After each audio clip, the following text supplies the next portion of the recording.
Hello friends, ओम श्री गणेशाय नमः। जय श्री कृष्ण। आप सभी का स्वागत है आपके अपने यूट्यूब चैनल पर।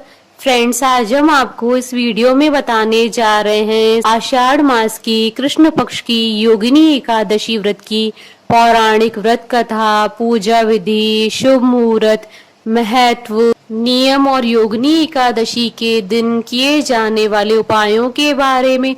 फ्रेंड्स, वीडियो शुरू करने से पहले आपसे रिक्वेस्ट है, अगर आप हमारे चैनल पर नए हैं और आपने अभी तक चैनल को सब्सक्राइब नहीं किया है तो प्लीज सब्सक्राइब कीजिएगा चैनल को, साथ ही प्रेस कीजिएगा बेल आइकन को, जिससे नए वीडियो से रिलेटेड नोटिफिकेशन आपको तुरंत प्राप्त हो सके। और वीडियो पसंद आने पर वीडियो को लाइक और शेयर जरूर कीजिएगा ताकि सभी भक्तों को इस वीडियो का लाभ प्राप्त हो सके। और कमेंट बॉक्स में जय श्री कृष्णा जरूर लिखिएगा। आषाढ़ मास के कृष्ण पक्ष की एकादशी को योगिनी एकादशी कहा जाता है। एकादशी तिथि भगवान विष्णु जी को समर्पित होती है। मान्यता है कि इस दिन भगवान विष्णु जी की विधि विधान से पूजा करने से भगवान विष्णु जी का आशीर्वाद प्राप्त होता है। मान्यता है कि एकादशी व्रत के प्रभाव से व्रती सभी सुख सुविधाओं को भोग कर अंत में मोक्ष को जाता है। इस व्रत की महिमा से व्रती को सभी प्रकार के पापों से मुक्ति मिलती है। योगिनी एकादशी को लेकर भगवान श्री कृष्ण ने कहा था कि इस व्रत को करने से 88,000 ब्राह्मणों को भोजन कराने के बराबर फल मिलता है। यह इस लोक में भोग और परलोक में मुक्ति देने वाला व्रत है। यह तीनों लोकों में प्रसिद्ध है। योगिनी एकादशी का व्रत करने से अंत में स्वर्ग की प्राप्ति होती है। इस दिन भगवान विष्णु जी की पूजा करने का विधान है। आषाढ़ मास के कृष्ण पक्ष को पड़ने वाली इस एकादशी के दिन पीपल की पूजा को अधिक महत्व दिया जाता है।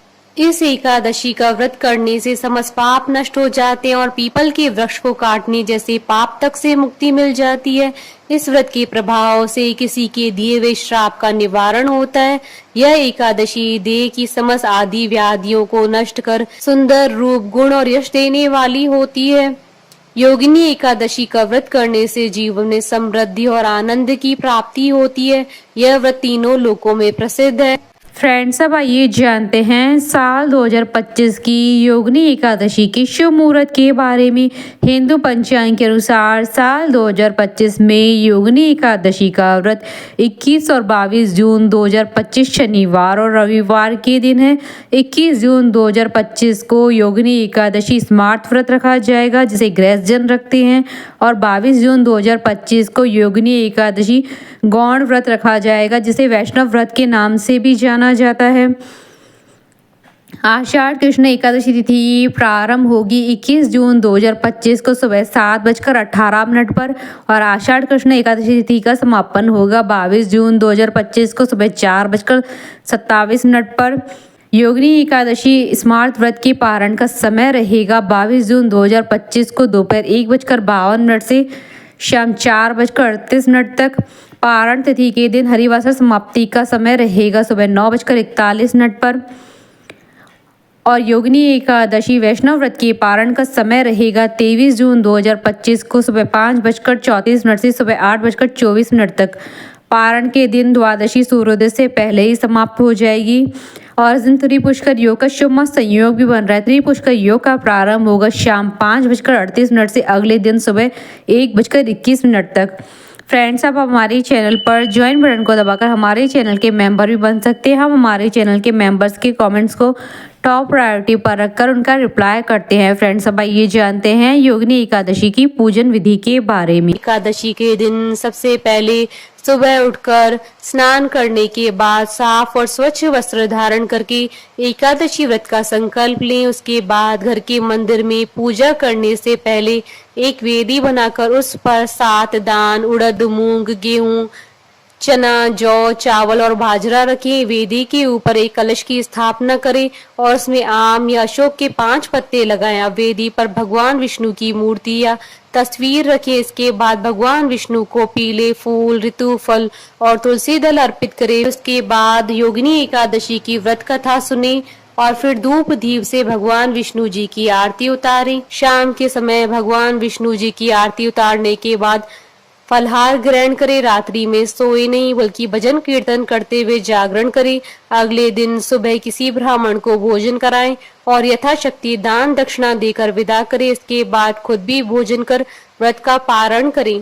फ्रेंड्स, अब आइए जानते हैं योगिनी एकादशी के दिन किए जाने वाले उपायों के बारे में। योगिनी एकादशी को ब्राह्मणों व गरीब जरूरतमंद लोगों को पीली खीर, हलवा आदि का भोजन कराएं, उन्हें पीले अनाज का दान करें, साथ ही दक्षिणा दें। ऐसा करने से भगवान विष्णु जी की आप पर असीम कृपा होगी और आपको हर क्षेत्र में कामयाबी मिलेगी। इस दिन विष्णु जी के पूजन के बाद तुलसी जी को गंगा जल चढ़ाएं। इस दौरान ओम नमो भगवते वासुदेवाय नमः मंत्र का जाप करें। यह जप आप 11, 21, 51 बार कर सकते हैं। जल अर्पण करने के बाद आप तुलसी जी की 7 या 11 परिक्रमा करें। इस दौरान मन में अपनी इच्छा प्रकट करें। एकादशी के दिन सुबह पीपल के वृक्ष पर मीठा जल चढ़ाएं। इसे बनाने के लिए एक लोटे में थोड़ी सी चीनी डाल दें। वहीं शाम के समय पेड़ के नीचे दीपक जलाएं। ऐसा करने से आपको कर्जों से मुक्ति मिलेगी, साथ ही आपकी शत्रुओं से रक्षा होगी।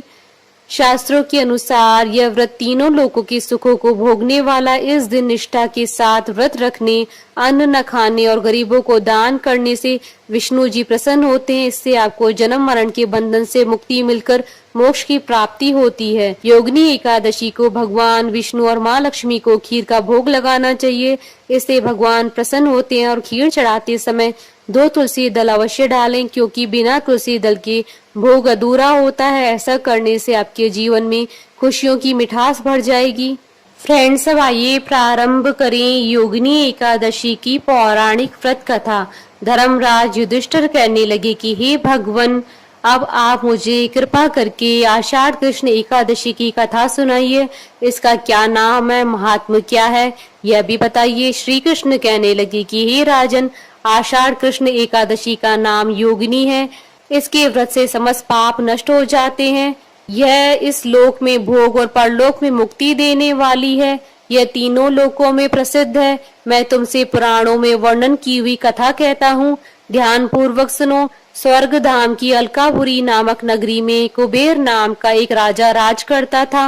वह शिव भक्त था और प्रतिदिन शिव जी की पूजा किया करता था। हेम माली नाम का एक माली पूजन के लिए उसके यहाँ फूल लाया करता था।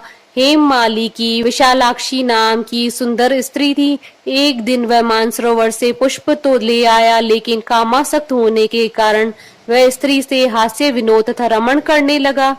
इधर राजा उसकी दोपहर तक राह देखता रहा। अंत में राजा कुबेर ने सेवक को आज्ञा दी कि तुम लोग जाकर माली के न आने का कारण पता करो, क्योंकि वह अभी तक पुष्प लेकर नहीं आया। सेवकों ने कहा कि महाराज, वह पापी अति कामी है, अपनी स्त्री के साथ हास्य विनोद और रमण कर रहा है। यह सुनकर कुबेर ने क्रोधित होकर उसे बुलाया। हेम माली राजा के भय से कामता हुआ उपस्थित हुआ। राजा कुबेर ने क्रोध में आकर कहा, अरे पापी नीच कामी, तूने मेरे परम पूजनीय ईश्वरों की ईश्वर श्री शिवजी महाराज का अनादर किया है, इसलिए मैं तुझे श्राप देता हूँ कि तू स्त्री का वियोग सहेगा और मृत्यु लोक में जाकर कोढ़ी होगा।